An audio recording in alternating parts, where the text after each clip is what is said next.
बढ़ते खबरों में आगे बात दिल्ली की महाराष्ट्र बीजेपी की ग्रुप की हुई बैठक। महाराष्ट्र को लेकर अमित शाह के घर पर मीटिंग हुई है। बैठक में मुख्यमंत्री एकनाथ शिंदे मौजूद रहे। बैठक में बीजेपी राष्ट्रीय अध्यक्ष जेपी नड्डा मौजूद रहे। तमाम दिग्गजों की इस बैठक में मौजूदगी नजर आई है। महाराष्ट्र में सीट बंटवारे पर बैठक हुई है और इस बैठक में महत्वपूर्ण चर्चा की गई है सीट शेयरिंग को लेकर। डिप्टी सीएम फडणवीस और अजीत पवार भी इस बैठक में मौजूद रहे। महाराष्ट्र में अजीत पवार को मिल सकती है 4 सीट। सूत्रों के हवाले से खबर तो एकनाथ शिंदे गुट 12 सीटों पर लड़ सकती है चुनाव। सूत्रों के हवाले से ये खबर आपको बता रहे हैं। खबर पर अधिक अपडेट के साथ संवाददाता सत्यप्रकाश सोनी हमारे साथ जुड़ गए। सत्यप्रकाश, सीट शेयरिंग को लेकर मंथन हुआ, इस बैठक में चर्चा की गई, क्या समन्वय बैठाने की कोशिश की जा रही है और किस तरह से सीट शेयरिंग को लेकर बात आगे बढ़ रही है? बिल्कुल, देखिए, महाराष्ट्र के 48 लोकसभा चुनाव को लेकर लगातार सीट शेयरिंग पर जो मंथन है वो आखिरी स्तर पे है, क्योंकि आज बीती रात जो है देर रात तक यह बैठक चली है। अमित शाह और महाराष्ट्र के कई दिग्गज नेता रहे, जिसमें मुख्यमंत्री एकनाथ शिंदे, देवेंद्र फडणवीस भी इस बैठक में शामिल रहे।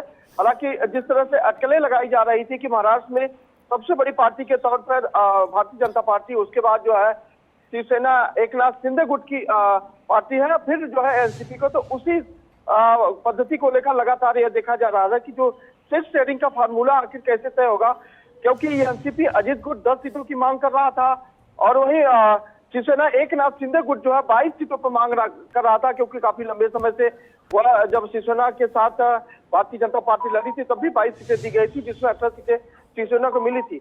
अब ऐसे में देखा जा रहा है कि भारतीय जनता पार्टी 30 सीटों पर चुनाव लड़ने की घोषणा की थी, लेकिन अब यह मामला जो है कहीं कहीं सुलझते हुए नजर आ रहा है, क्योंकि गृहमंत्री अमित शाह का यह जो बैठक है आखिरी बैठक मानी जा रही है। अब माना जा रहा है कि अजीत पवार को 4 सीटों पर लड़ने के लिए मनवा लिया गया है, वहीं एकनाथ शिंदे गुट को 12 सीटों पर चुनाव लड़ने के लिए मनवा लिया गया है। बाकी जो सीटें रहेंगी भारतीय जनता पार्टी, उनके सहयोगी देखिए, अजीत पवार का आपने जिक्र किया, इस मीटिंग में किसने क्या कहा उस पर भी बातचीत होगी, लेकिन 10 से कम सीट मिली तो कार्यकर्ता नाराज होंगे, अजीत पवार का ये कहना। और अब यहाँ पर जो सीट शेयरिंग को लेकर फॉर्मूला तय होता हुआ नजर आ रहा है वो 4 सीटों पर नजर आ रहा है। सत्यप्रकाश, बिल्कुल, देखिए, 32-12-4 का यह फार्मूला अमित शाह ने तय किया है, लेकिन पहले ही कहा जा रहा था कि अजीत पवार इस जो है विषय को लेकर काफी गंभीर है और वो बार बार कह रहे थे कि जिस तरह से उन्होंने एनसीपी गुट को तोड़कर बाकी सांसदों और विधायकों को अपने पक्ष में लिया, ऐसे में सभी लोगों को मौका मिलना चाहिए, इसलिए वह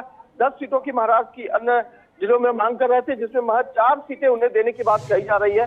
जाहिर तौर पर अजीत पवार का पहले से भी ये कहना था कि अगर उन्हें जो उपयुक्त सीटें नहीं दी जाती है तो उनके साथ आए हुए लोगों के साथ यह धोखा अवजा उन्हें मनवाना एक एनसीपी के लिए बड़ी चुनौती हो सकती है। तो जाहिर तौर पर अब ये देखना होगा कि अजीत पवार इस जो है सीट शेयरिंग फार्मूले को लेकर कैसे समझते हैं और कैसे अपने लोगों को मनवाते हैं, क्योंकि भारतीय जनता पार्टी के ऊपर भी बड़ी जिम्मेदारी है, क्योंकि महाराष्ट्र की 48 लोकसभा सीटों को लेकर जो चुनाव होने वाले हैं उसी को समन्वय बैठाकर चुनाव लड़ना है, किसी में मतभेद नहीं होना चाहिए, क्योंकि एक तरफ महाविकास अघाड़ी जिस तरह से तैयारी है और इंतजार में है, जब भारतीय जनता पार्टी के सीट शेयरिंग फार्मूला को सामने किया जाएगा उसके बाद जो है महाविकास अघाड़ी अपने फार्मूलों को आगे करने की तैयारी में है। तो कहीं न कहीं ये देखा जा रहा है कि जो सीट शेयरिंग का फार्मूला तय किया गया है एनडीए द्वारा वो कितना सही है और कितने सहयोगी दल इसे मानते हैं।